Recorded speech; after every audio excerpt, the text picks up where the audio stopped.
பேசுகிறேங்க. நம்ம இப்போ இந்த வீடியோவில் பார்க்க போகிறது பார்த்தீங்க அப்படின்னா, இருட்டு நாட்களுக்கு உண்டான யோகங்கள் என்ன அப்படிங்கிறத நம்ம பார்க்கலாங்க. வாரத்தில் 7 நாள் இல்லைங்களா? இந்த 7 நாளில் செவ்வாய்க்கிழமை மற்றும் சனிக்கிழமை இருட்டு நாள் அப்படின்னு சொல்லுவோம். எந்த ஒரு சுப நிகழ்வுகளையும் இந்த 2 தினங்களில் நம்ம செய்யவே மாட்டோம் இல்லைங்களா?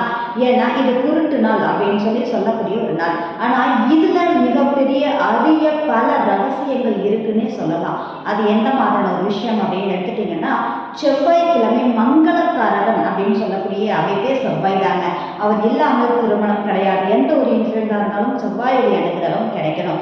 அதனோடு செவ்வாய்க்கிழமை முருகப்பெருமானுக்கு உகந்த ஒரு அமைப்பு. யாருக்கெல்லாம் இடம் வீடு சார்ந்த விஷயங்கள் புதுசாக அவையதா இருக்கட்டும், இல்லை அப்படின்னா உங்களுக்கு அதன் சார்ந்து இருக்கக்கூடிய பிரச்சனைகளாக இருக்கட்டும், இந்த மாதிரி அதாவது செவ்வாய்க்கிழமை வரக்கூடிய செவ்வாய் ஓரையில் நீங்கள் முருகப்பெருமான் வழிபாடு எடுத்துக்கும் போது